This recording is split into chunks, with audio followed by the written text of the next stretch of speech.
My name is Rosie Miller. I'm 27, and on the night of my mother's 60th birthday, she pointed at the door in front of 50 guests and said, "Your face ruins the mood. Leave." The string quartet stopped. A glass clinked once and went still. My mother was holding her birthday champagne and a microphone. She did not look ashamed. She looked relieved. I set down my drink. I did not defend myself. I turned to walk out.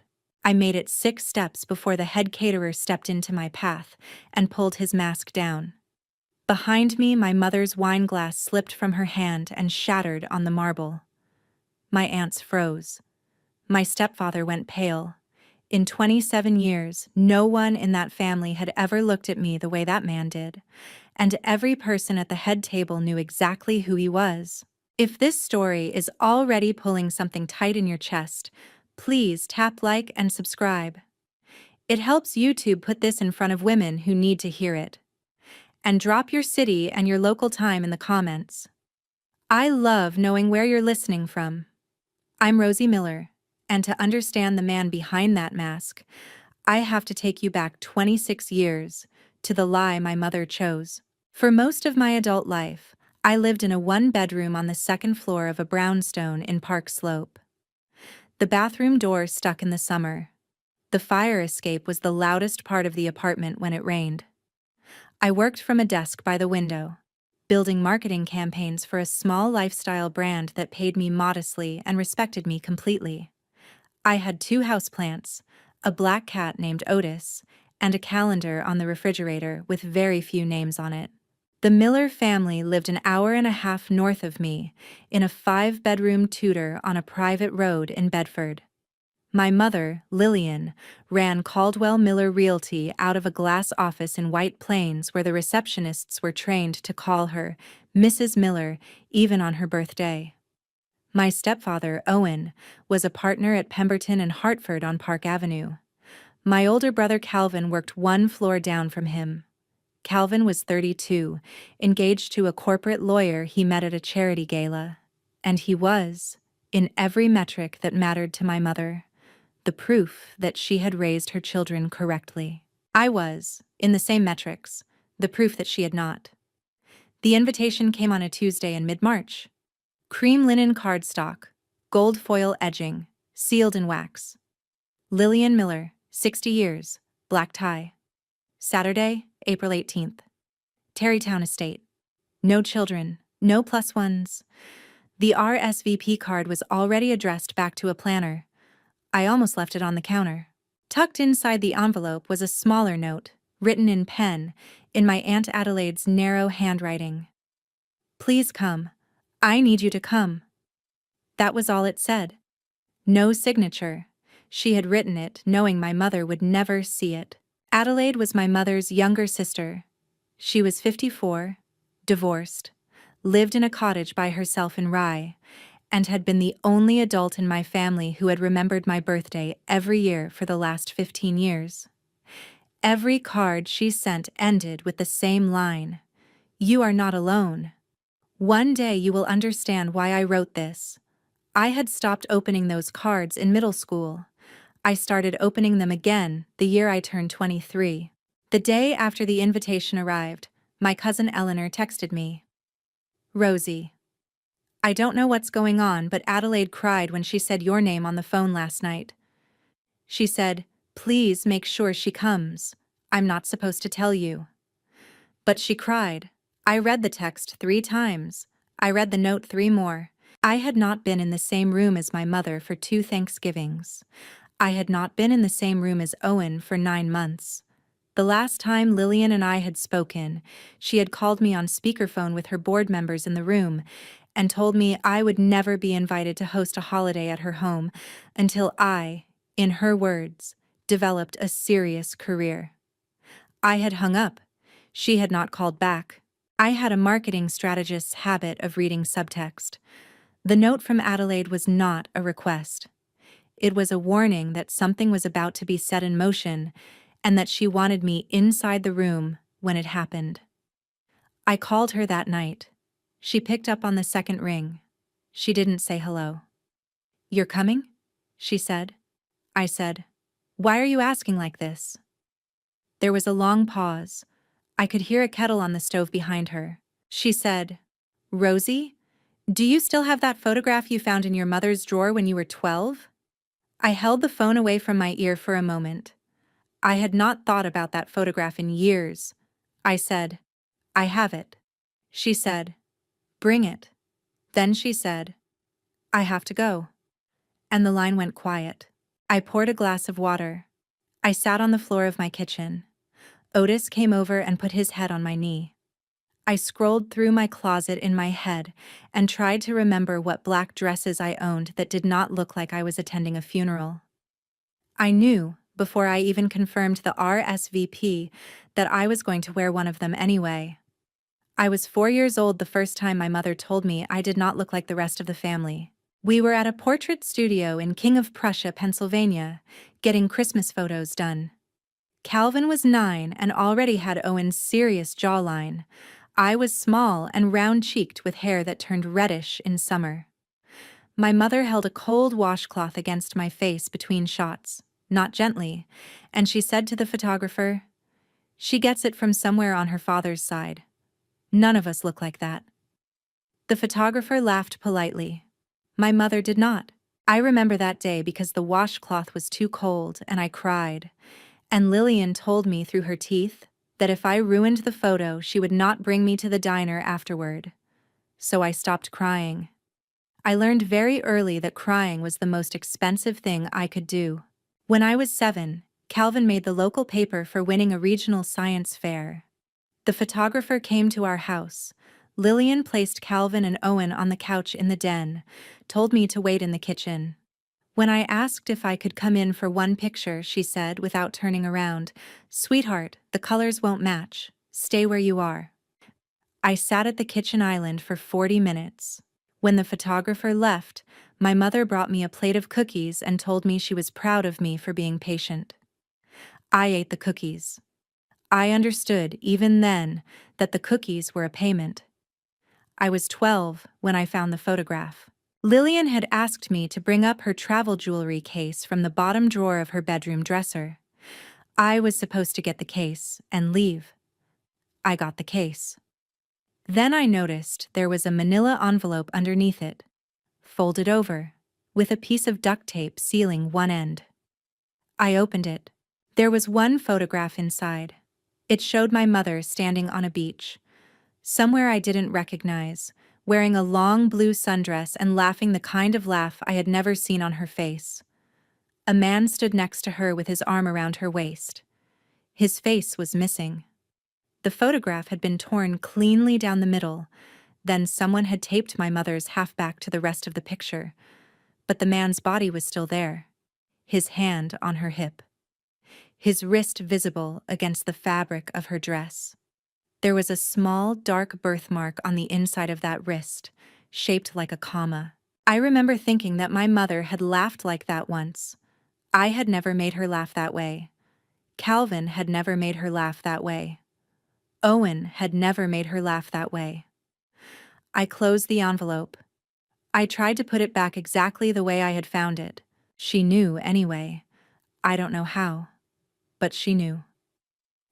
That night at dinner, she told Owen I had been rooting through her private things, and she sent me upstairs before dessert.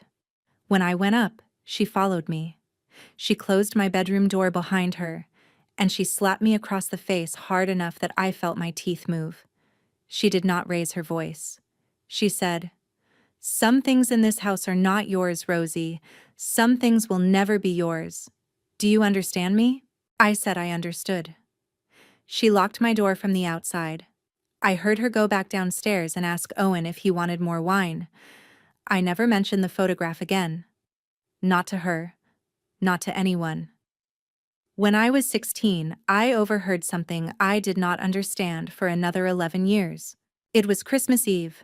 I had come downstairs for water at 1 in the morning and stopped on the stairs because I could hear my Aunt Vivian and my mother in the kitchen.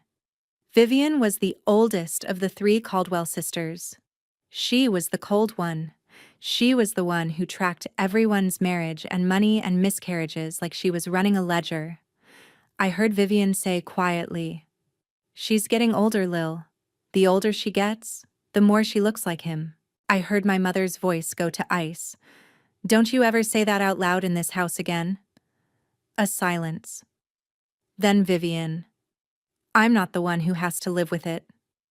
A glass set down on the counter. My mother walked out of the kitchen. I pressed myself against the wall and held my breath until she went past me up the other staircase. The next morning at brunch, my mother passed me the orange juice without looking at me.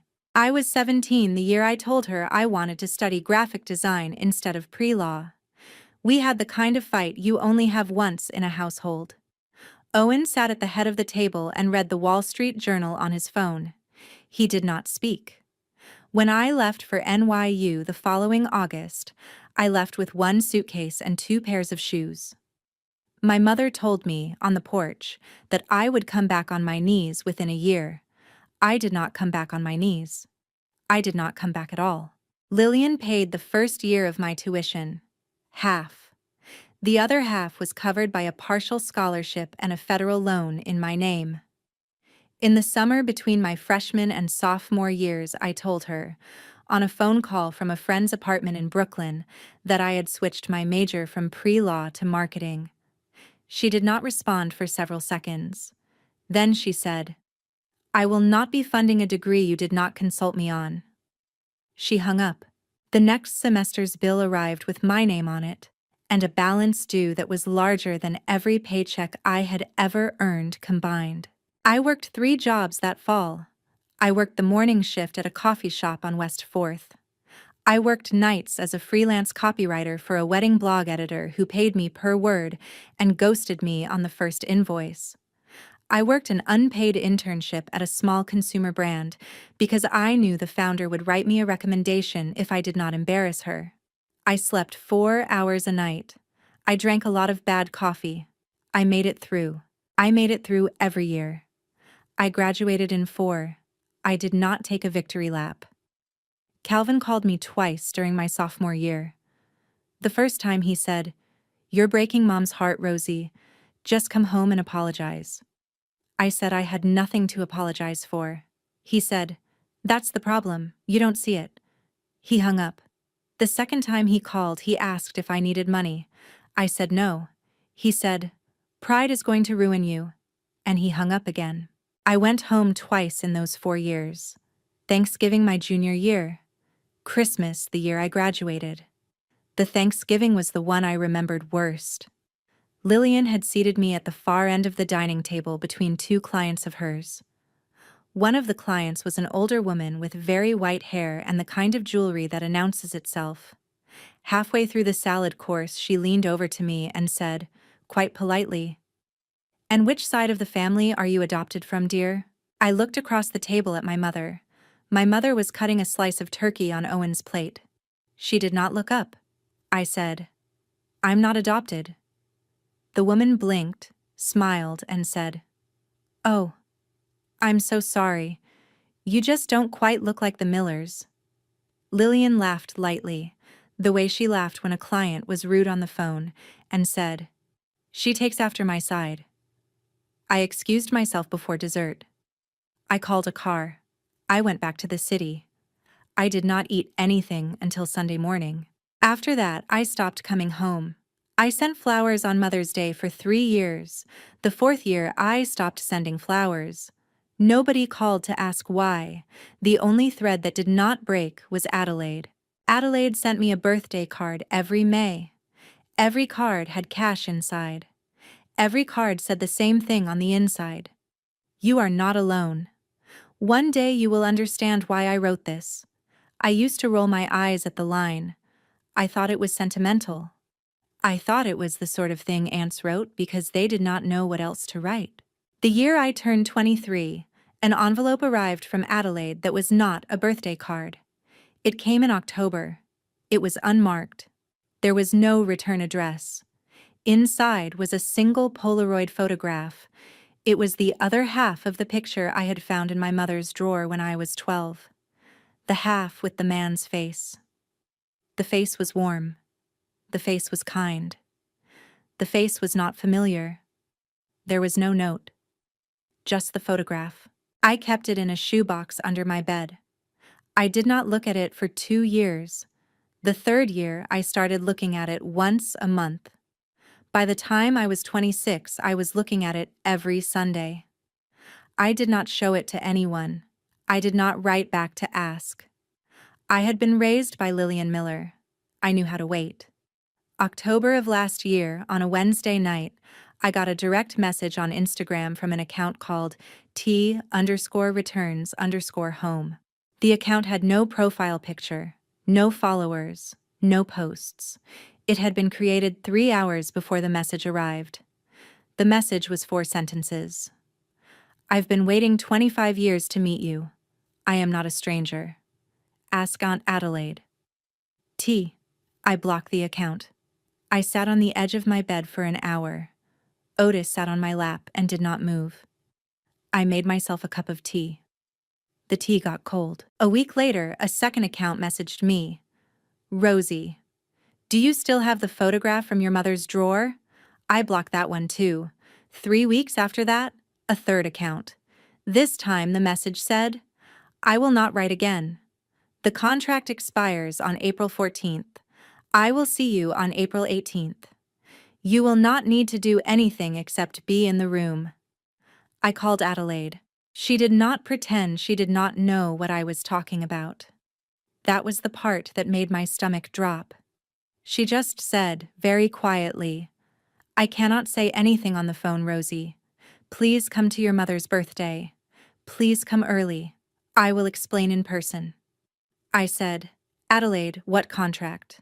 She said, I love you, I have to go. And she hung up. That was October.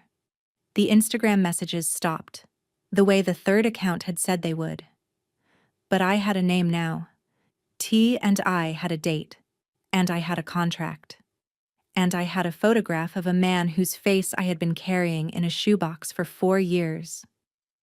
I started searching that night. I searched my mother's maiden name plus Pennsylvania plus 1997. Nothing useful.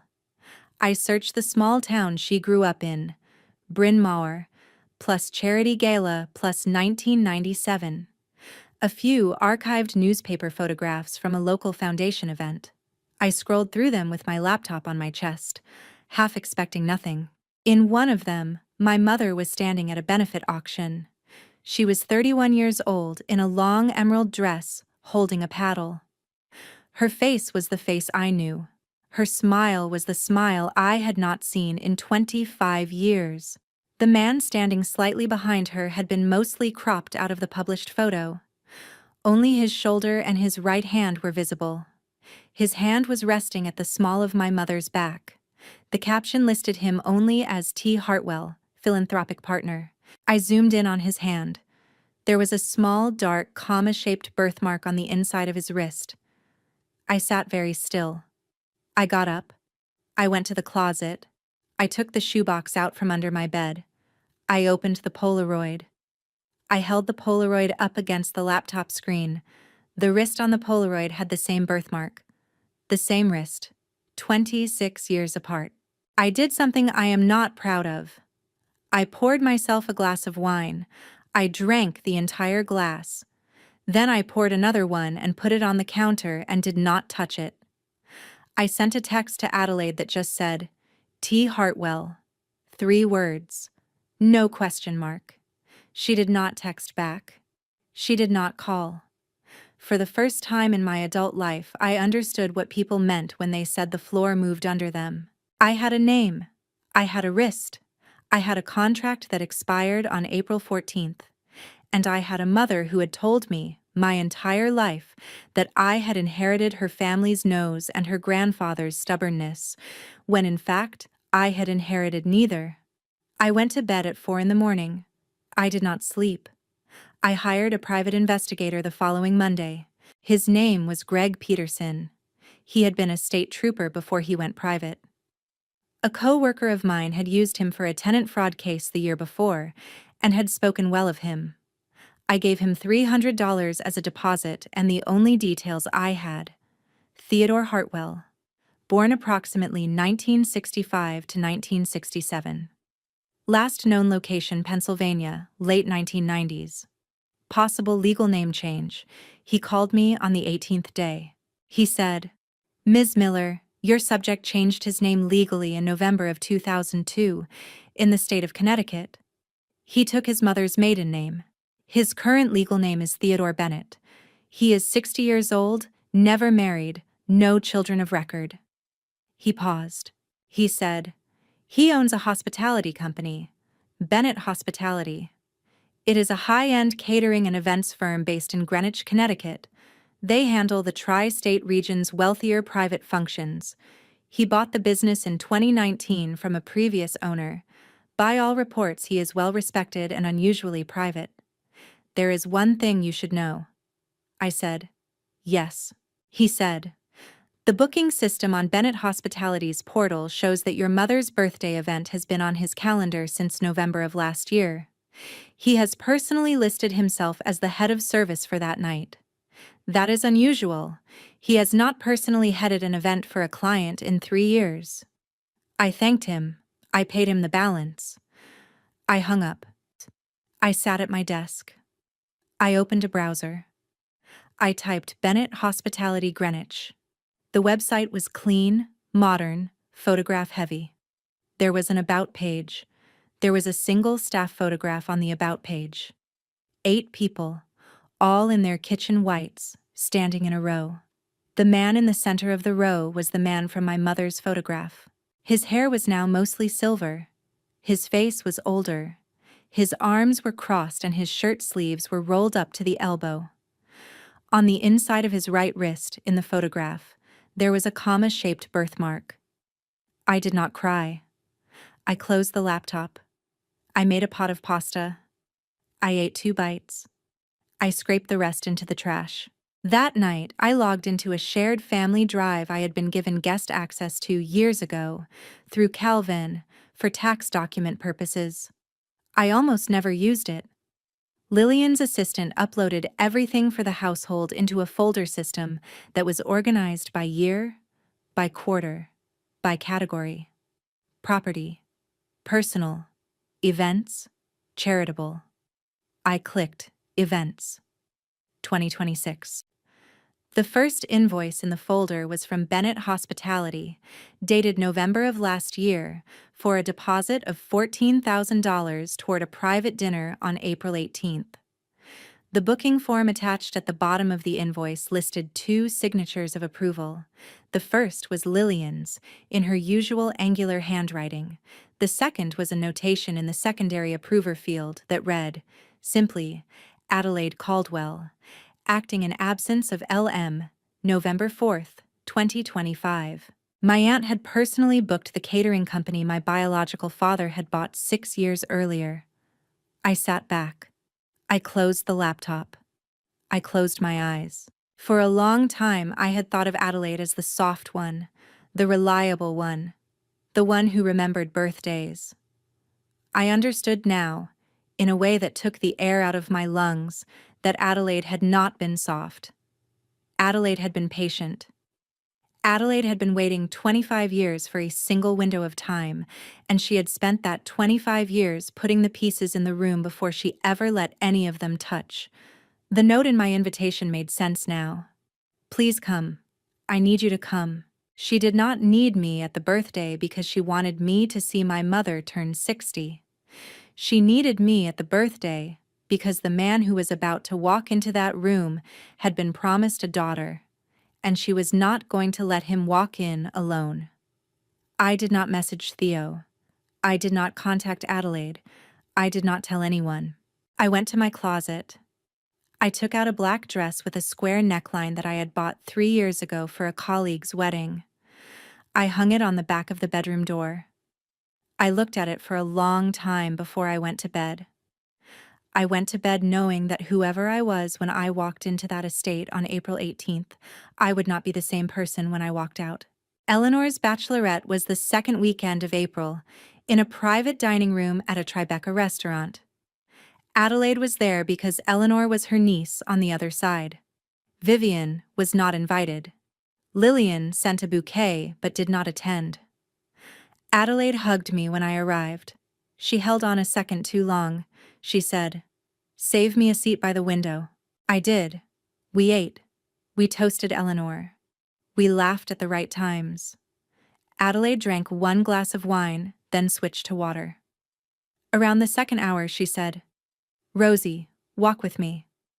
We went to the bathroom together. She locked the door behind us. It was a single bathroom, marble and small, and we were both standing very close to the mirror. She did not look at me. She looked at her own hands on the edge of the sink. She said, "Your mother did something terrible the year you were 3. I should have stopped it. I was 28 years old. I was scared of her. I was scared of my father. I was scared of losing the family. I told myself it was not my place. I have lived with that decision for 24 years." She said, "The man you are about to meet is not a stranger to you. He is your father, your biological father. He signed a contract that prevented him from ever telling you that for 25 years. He signed it because your mother made it impossible for him not to. The contract expires in 5 days." She said, "I am the only person in this family who kept a copy of that contract. He has the original. I have a copy. I gave it to him in 2008 in a parking lot in Norwalk. I did not tell anyone." She said, "Your mother and Vivian and Delphine made that contract happen together. Your stepfather knows, but he learned the truth in 2010 from a paternity test he had done himself, with a strand of your hair, when you were 12. He has chosen not to tell you for 16 years. He told himself it was kindness. It was not kindness. It was self-preservation." I did not interrupt her. I could not have spoken if I had wanted to. She said, "Theodore is going to be at the birthday. He arranged the booking through me. He did not want to ambush you in your apartment. He did not want to put a stranger at your door. He wanted the entire room that helped your mother hide him from you to be sitting at the same table when the contract ended. He wanted them to have to look at him." She said, "He is not going to ask anything from you. He is not asking for a relationship. He is asking for the truth to be in a room with witnesses. If you decide afterward you want nothing to do with him, he will leave, and you will never see him again. He has told me that twice." She finally looked at me. She said, "Rosie, I am so sorry." I did not say anything for a long moment. Then I said, "Why now? Why not 5 years from now?" She said, "Because the contract expires on April 14th, and your mother's birthday is on April 18th, and he has waited 25 years not to violate that contract by a single day. He is a careful person, Rosie. You will see." I left the bathroom first. I walked back to the table. I picked up my glass of water and drank it slowly and did not look at any of the other women in the room. Eleanor laughed at something her maid of honor said. I laughed half a second after she did. At 1 in the morning, back in my apartment, I lay on the bed in my coat and opened Instagram. A new message had come in from a fourth account 4 hours earlier. "I will see you on Saturday. Wear something you can stand in for a long time. You will not need to speak. I will not approach you unless you let me. T." I did not block the account. I did not respond. I closed the phone and looked at the ceiling for a long time. Before I tell you what happened at the estate that Saturday, I want to hear from you. Pause this. Write a prediction in the comments. Who do you think the head caterer is? And what do you think he brought to that party that made my mother drop her wine glass? Is he the biofather I'm telling you he is? Or is there something Adelaide did not say out loud yet? Type your guess. Then come back. The Terrytown estate sat on 22 acres on the east side of the Hudson, half an hour above the city. A long gravel drive, a boxwood maze on the south lawn, a ballroom on the ground floor of the main house that opened onto a terrace with a view of the river. I arrived at 6. The valet took my keys. A woman in a black dress with a clipboard checked my name. I was not on the family arrival list. I was on the guest list. That detail did not surprise me anymore. I walked into the foyer alone. The first person I saw was the head caterer. He was standing just inside the doorway, in a white jacket and a black tie, with a surgical mask covering his nose and mouth. The mask was uniform protocol for the catering staff. 3 other servers wore the same mask. He held a small silver tray with 3 champagne flutes on it. He did not look at me directly. He held out the tray. I took the glass closest to me. As I lifted it off the tray, his thumb brushed the side of my wrist. He had rolled his sleeves up just enough that the inside of his right wrist showed. The comma-shaped birthmark was visible against the white cuff for 2 seconds. He did not smile. He did not look up. He nodded once, faintly, and turned to greet the next guest. I walked into the ballroom holding a champagne flute and did not drink from it. The ballroom was already half full. String quartet, white linen, a long sweetheart table at one end for the family, photographers from a society magazine in dark suits in the corners, an ice sculpture of the number 60 in the center of the bar. Calvin was standing by the bar with his fiancée. He saw me. He gave me a tight, surprised nod. He did not come over. At 6:30, Lillian made her entrance. She came down the main staircase in an emerald gown with a diamond choker. She had had her hair set high. She held a glass of red wine she did not need, and a smile she did not mean. She walked from guest to guest and let them kiss her on the cheek. She reached me last. She stood in front of me with her chin tilted very slightly back. She looked me up and down once. She said, "You came." I said, "I was invited."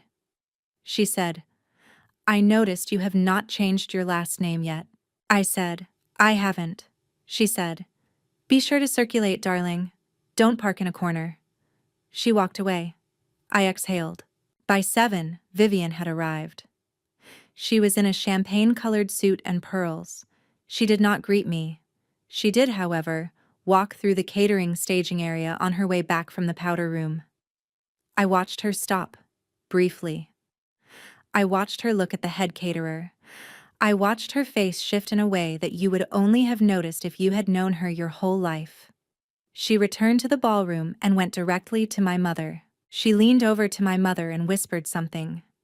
My mother's eyes moved across the room toward the catering line. They found the man in the white jacket. For 1 full second she did not breathe. Then she turned back to the donor she had been speaking with and laughed, a little too loud, at something he had said 2 minutes earlier. By 7:30, the room was full. The donors, the country club friends, 2 state senators, a federal judge, the board of Caldwell Miller Realty, the family lawyer, an older man named Hollis, who had drawn up my mother's prenup in 1992 and her will in 2017. At 7:45, my mother walked past me on her way to the bar. She was holding her wine glass at chest height. She brushed against me. Her wine spilled in a thin red line down the side of my dress, from waist to knee. She said, "Oh, Rosie, you really do attract messes." She did not stop walking. I went to the powder room. I dabbed the stain. The dab smeared it. I left it. On my way back into the ballroom, Adelaide passed me at the doorway. She did not look at me. She said under her breath, 8 o'clock. Stay near the stage. Do not leave the room." She walked on. I stood near a flower arrangement at the edge of the ballroom and counted my breaths. The string quartet shifted to a slower piece. The lights came down slightly. Owen took his place at the sweetheart table. Calvin sat down beside him. Vivian sat down across from Owen. The family lawyer Hollis sat down beside Vivian. Delphine Holloway, my mother's oldest friend, sat down at the head of the table to my mother's left. My mother stood at her own seat with a champagne flute in her hand. The room quieted. The clock above the bar said 1 minute to 8. My mother tapped a fork twice against her glass. The room turned. She smiled. She looked beautiful, in the way she always looked beautiful when she had an audience. She thanked everyone for coming. She thanked the senators. She thanked the judge. She thanked the donors. She thanked Owen for 32 years of marriage. She thanked Calvin for being, in her words, the son every mother quietly hopes for. She did not thank me. She did not name me. Her eyes moved past me twice during the toast, the way a camera lens moves past a chair that no one is sitting in. She raised her glass. The 50 guests raised theirs. Then she lowered the glass an inch. She looked across the room. She found me, against the wall, beside the flower arrangement, in the dress with the red wine stain running down its side. She tilted her head slightly. She said into the microphone, in a voice that was sweet and level and audible to every person in the room, "Sweetheart, I love you, but your face ruins the mood. Why don't you step outside until we finish the toast?" For 1 second the room did not breathe. The string quartet trailed off mid-phrase. The judge looked down at his plate. A waiter froze in the middle of pouring a glass of water and did not finish the pour. Calvin started to half stand, started to say, "Mom," and then closed his mouth. Vivian, very smoothly, leaned forward and added, "Step out, sweet girl, just for the toast." I set my glass on the small marble table beside the flowers. I did not defend myself. I did not cry. I turned and walked toward the side door of the ballroom. The way you walk out of a job after you have already mailed your resignation. 6 steps, maybe 7. The head caterer stepped out from the staging area and into my path. I stopped.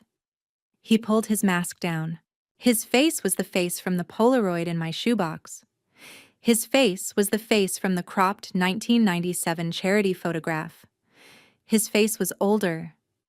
His eyes were lower at the corners than I had expected. He did not smile.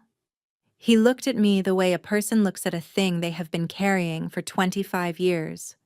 Behind me, somewhere in the ballroom, my mother's wine glass slipped from her hand and hit the marble floor and shattered. I did not turn around. The man in front of me said very softly, "Just for me. Don't leave. Stand here. Watch this." He lifted one finger, just slightly, toward the audio-visual booth at the back of the ballroom. The AV technician, a young woman in a black t-shirt and headset, nodded once. The tribute video for my mother's 60th birthday began to play on the large projection screen that had dropped from the ceiling. It was not the tribute video my mother had approved. The first slide was a high-resolution scan of a single document. Letterhead at the top. Vaughn Medical Diagnostics, Philadelphia, Pennsylvania. Date stamp, March 12, 2001. Signature line, Lawrence Vaughn, MD. The header of the report read, in plain black letters, DNA paternity test, result report. The body of the report listed 3 names: the mother, Lillian Caldwell Miller; the minor child, Rosie Caldwell, alias Miller, age 3; the alleged father, Theodore Hartwell. At the bottom of the report, in bold, was the result. Probability of paternity, 99.99%. Theodore Hartwell is the biological father of the minor child Rosie Caldwell. Vivian rose, half out of her seat. Vivian sat back down. My mother's voice, behind me, cracked once. She said, "Turn it off." No one moved. She said it again, louder. "Turn it off." She stood up. She walked toward the AV booth. Owen, quietly, without raising his voice, without moving fast, stood up from his chair at the sweetheart table and stepped into her path. He placed a hand, very gently, on her forearm. He said, "Lillian, let it run." She stared at him. He did not move. She looked at him for a long, long moment. Then she looked at the lawyer Hollis, who was very still in his chair, and did not meet her eyes. She looked at Vivian, who had pressed her napkin to her mouth.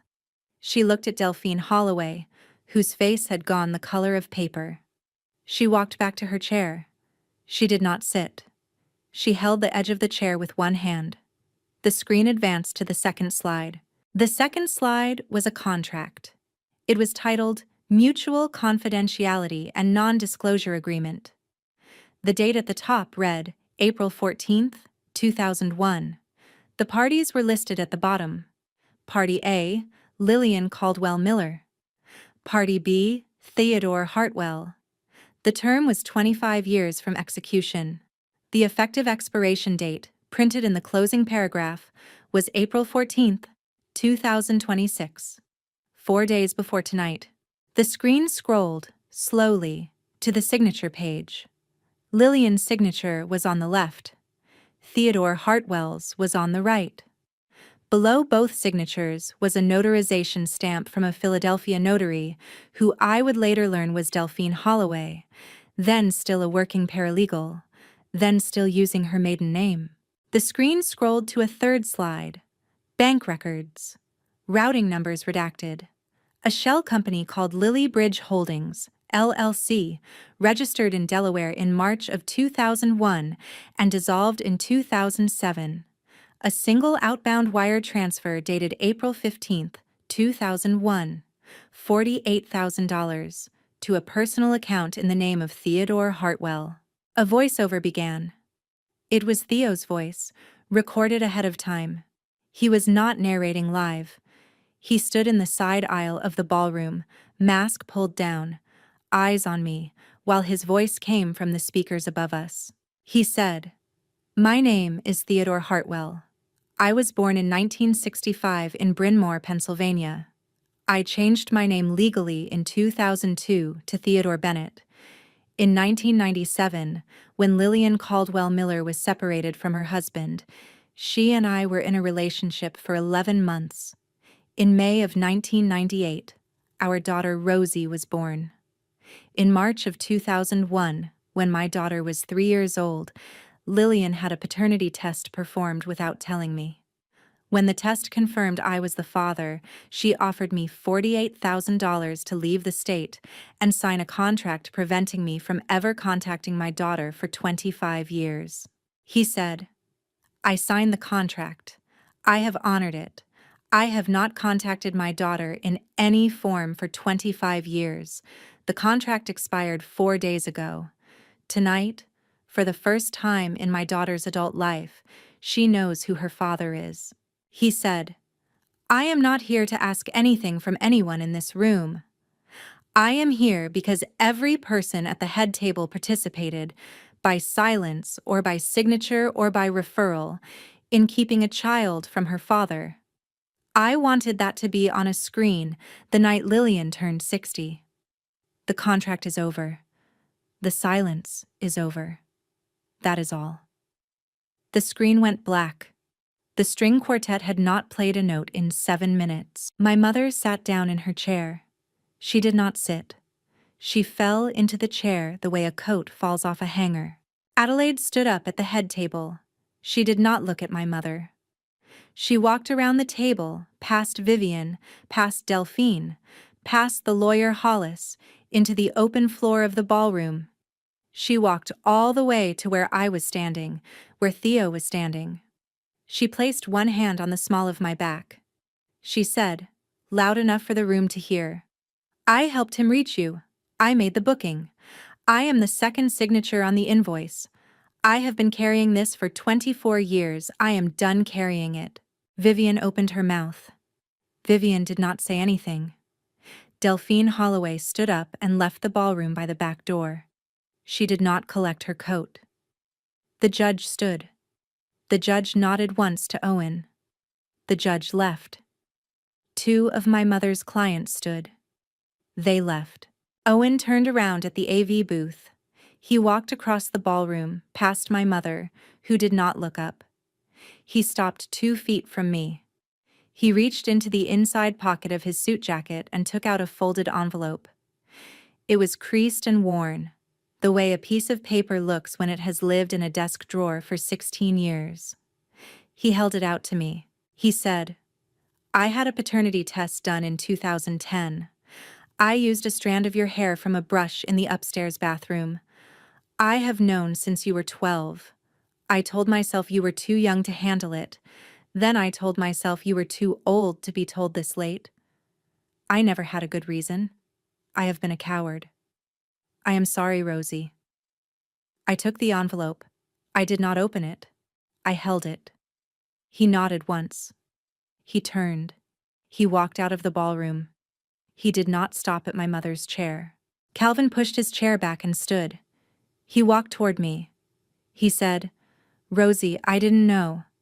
I swear to you on everything I didn't know." I looked at him. I had known my brother for 32 years. I knew when he was lying. He was not lying. I said, "Okay." I said it quietly. He nodded. He sat back down. The only person who had not moved was Theodore Hartwell. He had stayed 2 paces away from me the entire time. He had not stepped closer. He had not stepped back. He looked at me, and he waited. I asked him the only question I could form.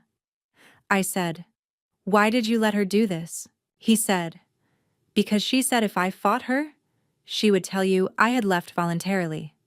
She would tell you I had taken money to leave. I believed when you were old enough, the truth would come find you. The truth came tonight. That is the only thing I did right." I said, "Why now? Why not 5 years ago? Why not 10? He said, "The contract was 25 years. I would not violate it by a single day. I would not give her the ability to tell you I broke a contract for you. I wanted you to know that I waited." He said, "Adelaide called me last fall. She said you were ready. She has been the only person in this country who could have told me that. I trusted her. I am here because she said yes." My mother spoke for the first time since the screen had gone dark. She did not apologize. She did not cry. She lifted her chin and she said, in the voice she used on the phone with people who had failed to deliver on time, "You have ruined my birthday, Rosie." I looked at her.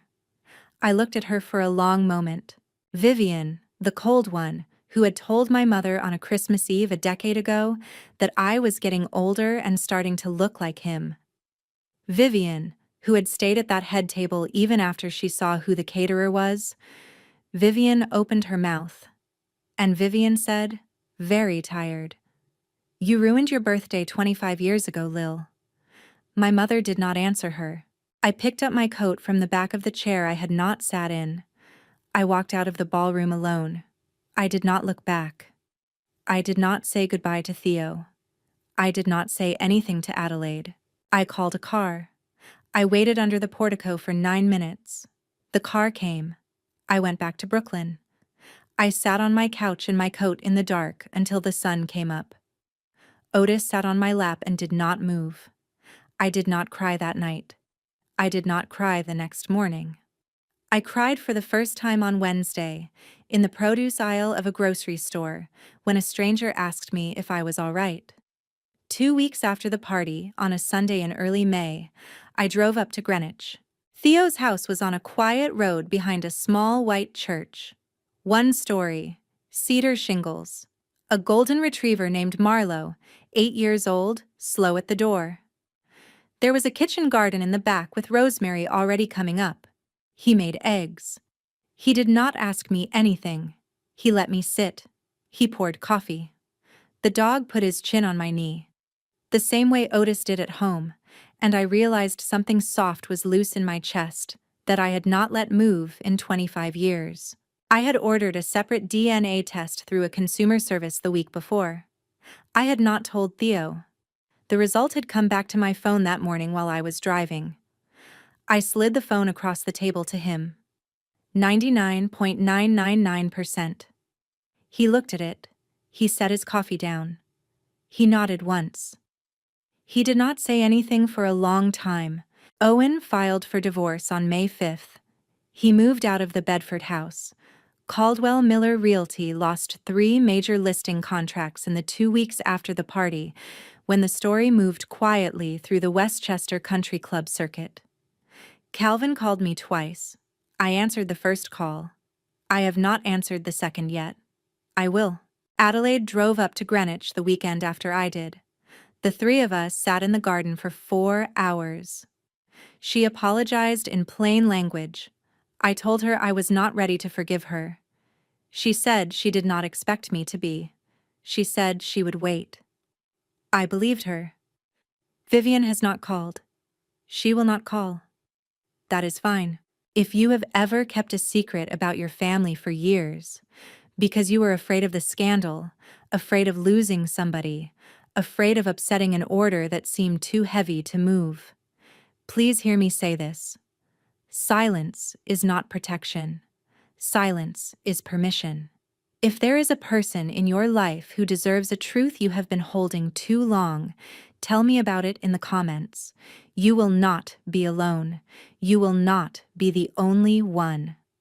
There are women listening to this right now who are carrying the exact same envelope.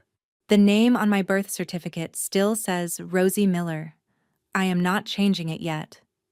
The name Miller raised me for 27 years. Owen Miller paid for my high school.